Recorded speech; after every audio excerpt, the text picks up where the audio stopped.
মোবাইলে ধারণকৃত কোরআন কারীম দেখে পড়লে সওয়াব হবে কিনা? হ্যাঁ, সওয়াব হবে, কিন্তু কোরআন শরীফ খুলে কোরআন শরীফ পড়লে যে সওয়াব আর কোরআনের নূর যে সিনায় যাবে, ওই উপকার তো পাবেন না। আর এখানে বড় সমস্যা আছে। আপনার কি সবসময় ওযু থাকে? তা আপনি কোরআন কারীমের রেকর্ড মোবাইলে ধারণ করে যে হাঁটবেন ঘুরবেন, এটাও তো একরকম আদবের খেলাফ হয় না? অতএব আমাদের আদব রক্ষা করে কোরআন তেলাওয়াত করতে হবে। কম পড়বো, আদবের সাথে পড়বো, ঠিক আছে? জানাজার নামাজের পর দাফনের পূর্বে মোনাজাত করা যাবে কিনা? এই ক্ষেত্রে আমার সুস্পষ্ট ফতোয়া মত, যেই অঞ্চলে জানাজার নামাজের পর মোনাজাত হয় করবেন, আর যে অঞ্চলে হয় না সেখানে কাউকে বাধ্য করবেন না। এটি হচ্ছে মুতাদিল ইনসাফপূর্ণ বক্তব্য। যেখানে মোনাজাত হয় করবেন, বাধা দিবেন না, কারণ গুনার কাজ না তো। আর যেখানে হয় না ওখানে কাউকে চাপিয়েও দিবেন না। এই এলাকায় যদি হয় আপনারা করবেন। এখন কেউ যদি ফতোয়া দিতে আসে না করাই যাবে না, না তখন আবার প্রশ্ন চলে আসবে, না তুমি নিষেধ করতে পারো। মুসলিম শরীফের হাদিস, হাদিসটি মাজমাউজ জাওয়ায়েদে ইমাম হাইসামি riwayat করছেন। আল্লাহর হাবিবের জলিলুল কদর সাহাবী আব্দুল্লাহ যুল বাজাদাইন রাদিয়াল্লাহু তাআলা আনহু, তিনি ইন্তেকাল করছেন তাবুক ময়দানে। কোথায়?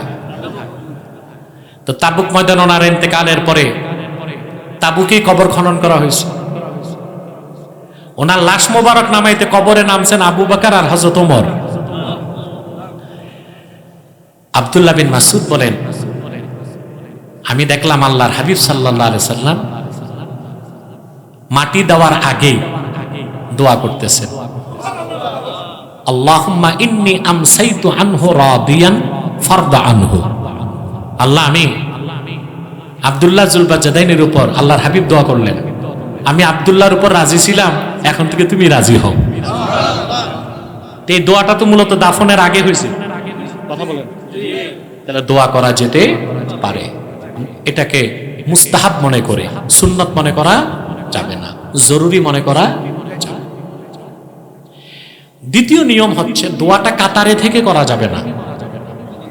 কাতারটা ছুটায়, এটাই উদ্দেশ্য থাকবে যে সবাই তো কবরে যাবে না। অনেক মুরব্বী বয়স্ক মানুষ আছে, একটু দরুদ শরীফ পড়ে, সূরা ফাতিহা পড়ে, সূরা ইখলাস পড়ে, ইসালে সওয়াবের নিয়তে একটু দোয়া করে দেওয়া যাবে, কিন্তু কোন অবস্থায় এটাকে জরুরি আর এটা নিয়ে মাথা ফাটাফাটি সুযোগ। নামাজের তাশাহুদ পড়ার সময় শাহাদাত আঙ্গুল বারবার নাড়ানো যাবে কিনা? না, এটা আসলে মাকরুহের অন্তর্ভুক্ত, আমলে কাসির বলে গণ্য হয়। এরপর প্রশ্ন, মিলাদ কিয়াম জায়েজ কিনা? এখন প্রশ্ন হচ্ছে মিলাদ অর্থ কি? ওয়ালাদা ইয়ালিদু ওয়ালাদা থেকে মিলাদ অর্থ জন্ম বৃত্তান্ত। আল্লাহর হাবিব মুহাম্মদ সাল্লাল্লাহু আলাইহি সাল্লামের জন্ম বৃত্তান্ত কোরআন হাদিস থেকে যে পড়া হয় ওইটাকে বলা হয় মিলাদুন নবী। এটা পড়া না যায়, যে বলবে সে তাৎক্ষণিক কাফের হয়ে যাবে, ঈমান থাকবে না তার। হ্যাঁ, কিছু ভাই বলতে চান কাইফিয়ত কি হবে? মিলাদ তো স্বীকার করতেই হবে, অস্বীকারের উপায় নাই। মিলাদ শরীফের আয়োজনটা যে হবে কিভাবে পড়ব, এটা নিয়ে প্রশ্ন আসতে পারে। তাহলে আমার প্রশ্ন, এই যে আমরা তাফসীর মাহফিল করি, এটার কাইফিয়ত কি হবে? সাহাবায়ে কেরাম কেমনে তাফসীর মাহফিল করতেন দেখাও।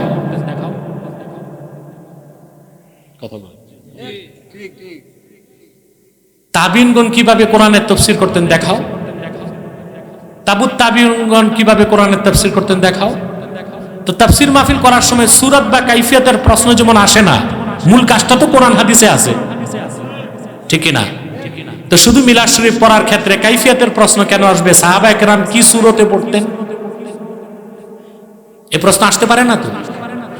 যদি সূরতটা আমরা যে সূরতে পড়ি, এই সূরতটা যদি হুবহু সাহাবায়ে কেরামের মিলাদ শরীফ পড়ার সময় মাহফিলের যে কাইফিয়ত হতো ওই রকম নাও হয়, হারাম বেদাত বলা যাবে না, এটা মুস্তাহাব বলতেই হবে। কথা বলেন। শুধু কাইফিয়তের কারণে কোন নেক আমলকে হারাম বা বেদাত বলার কোনো সুযোগ নাই। যদি কেউ হারাম বলে তার ঈমান নষ্ট হয়ে যাবে। কথা বুঝতে পারছেন? এখন আসেন, জনপুর ফুরফুরা তাদের অনুসারীগণ মিলাদ শরীফ যে পড়ে, ওই মিলাদ শরীফের প্রত্যেকটা আমল কোরআনেও আছে, হাদিসেও আছে। বেদাত বলারও তো সুযোগ নাই। কিভাবে বলবেন আপনি? মিলাদ শরীফের শুরু হয় কিভাবে? মিলাদ শরীফ যে আমরা পড়ি কিভাবে শুরু করি? মানুষকে দাওয়াত করি, মানুষ ওযু গোসল করে আসে, ঠিক না? মাহফিলে, মসজিদে, মাদ্রাসায় বসি বা খানকায় বসি, একজন কোরআন তেলাওয়াত করে, এটা কি নেক আমল না?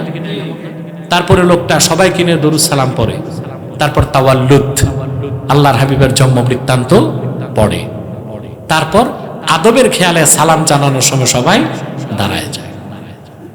এভাবেই তো আমরা মিলাদ কিয়াম করি। কোন একটা কাজ, কোন একটা আমল হারাম, শিরক, বিদআত প্রমাণ করার ক্ষমতা কোনো মৌলবীর নাই। এটা নিছক উম্মতের মধ্যে ফিতনা সৃষ্টি করার জন্যই কিছু আলেম এই কাজগুলো করে। তাহলে আল্লাহর হাবিবের মিলাদ নিয়ে কোনো প্রশ্নই চলবে না, বরং আল্লাহর হাবিবের জন্ম বৃত্তান্ত আলোচনা করা মিলাদ পড়ার চেয়ে শ্রেষ্ঠ কোনো মুস্তাহাব আমলই নাই। কথা বুঝতে পারছেন?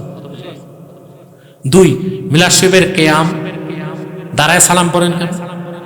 প্রশ্ন আসতে পারে। শুরুতে তো দাঁড়ান না, ইয়া নবী সালাম আলাইকা বলেই দাঁড়ান কেন? হ্যাঁ, প্রশ্ন আপনার থাকতেই পারে। দেখেন ভাই, আল্লাহ নির্দেশটা দেখেন, ইয়া আইয়ুহাল্লাযীনা আমানু সাল্লু আলাইহি ওয়া সাল্লিমু তাসলিমা। আল্লাহ এটা বলেন নাই সাল্লু সালাতান ওয়া সাল্লিমু তাসলিমা, এটা বলেন নাই। সাল্লু আলাইহি, ইমানদাররা আমার হাবিব মুহাম্মদ সাল্লাল্লাহু আলাইহি ওয়াসাল্লামের উপর দরুদ শরীফ পাঠাও। সাল্লু সালাতান বলেন না, এই জন্য দরুদ শরীফ আমরা শুয়েও পড়ি, বসেও পড়ি, দাঁড়ায়ও পড়ি। কিন্তু সালামটার ক্ষেত্রে আল্লাহ আদব উল্লেখ করে দিয়েছেন, সাল্লিমু তাসলিমা, আদবের সাথে, বিনয়ের সাথে সালাম পাঠাও। এখানে তো আর কিতাবপত্রের দিকে যাওয়ার দরকার হয় না। আল্লাহ তাআলা সালামের ক্ষেত্রে তার হাবিব মুহাম্মদ সাল্লাল্লাহু আলাইহি ওয়াসাল্লামের কদমে দরুদ শরীফ পাঠানোর ক্ষেত্রে কোনো শর্ত দেন নাই,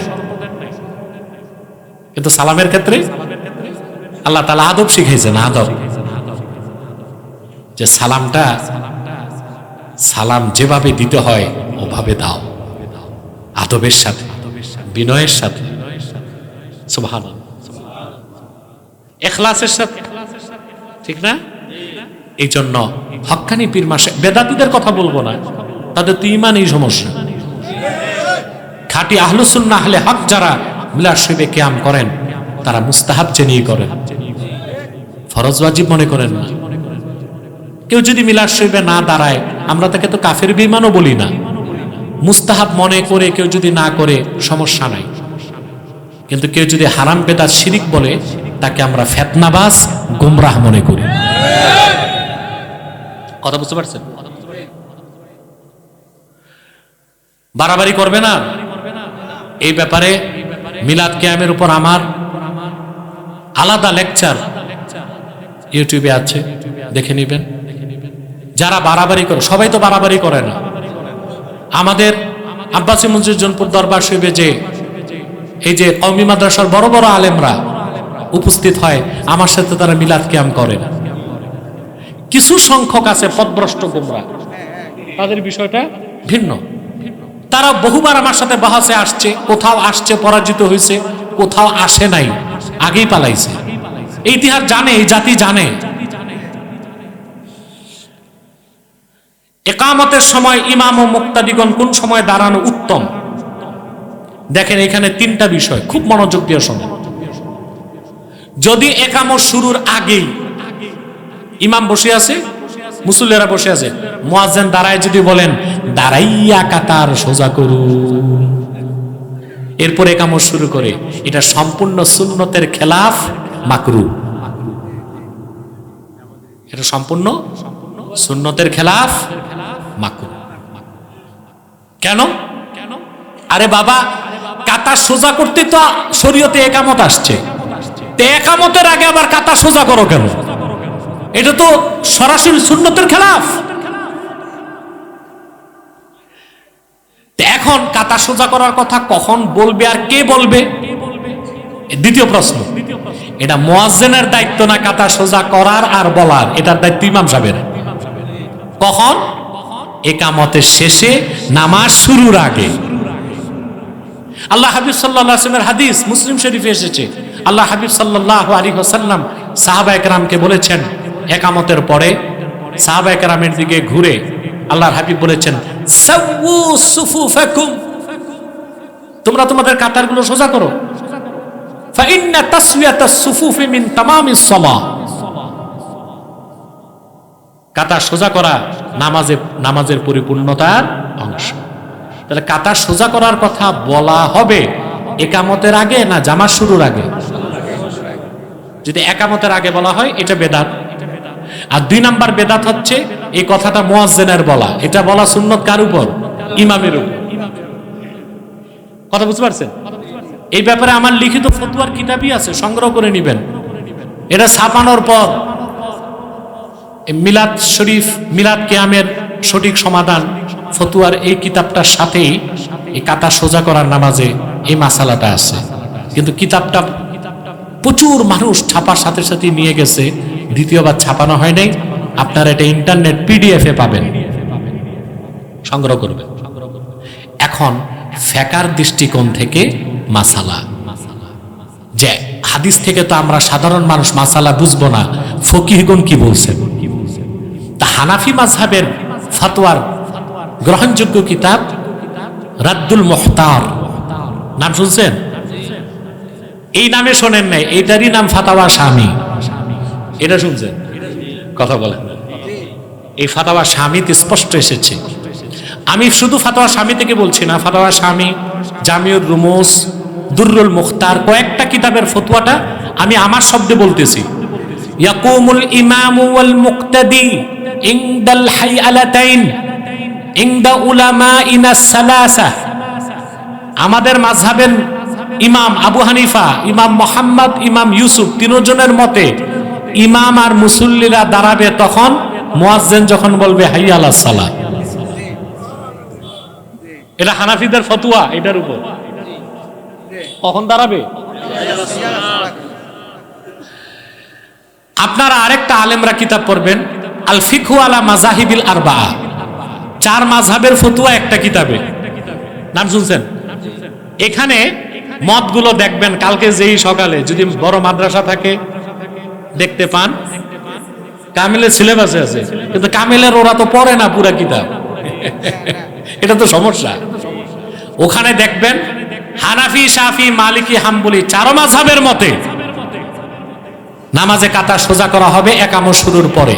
কেউ বলেছেন আল্লাহু আকবার বলার পরে, কেউ বলেছেন আশহাদু আন্না মুহাম্মাদার রাসূলুল্লাহ বলার পরে, কেউ বলেছেন হাইয়া আলাস সালাহ বলার পরে, আর কেউ বলেছেন কদ কামাতিস সালার পরে। কিন্তু ইকামত শুরুর আগে কাতার সোজা করুন বলা ও কাতার সোজা করার পক্ষে 4 ইমামের মাযহাবের একটা মাযহাবেরও মত নাই। যথেষ্ট হয়েছে? কথা বলেন। মোবাইলে ধারণকৃত কোরআন কারীম দেখে পড়লে সওয়াব হবে কিনা? হ্যাঁ, সওয়াব হবে, কিন্তু কোরআন শরীফ খুলে কোরআন শরীফ পড়লে যে সওয়াব আর কোরআনের নূর যে সিনায় যাবে, ওই উপকার তো পাবেন না। আর এখানে বড় সমস্যা আছে। আপনার কি সবসময় ওযু থাকে? তা আপনি কোরআন কারীমের রেকর্ড মোবাইলে ধারণ করে যে হাঁটবেন, ঘুরবেন, এটাও তো একরকম আদবের খেলাফ হয় না? অতএব আমাদের আদব রক্ষা করে কোরআন তেলাওয়াত করতে হবে। কম পড়বো, আদবের সাথে পড়বো। ঠিক আছে?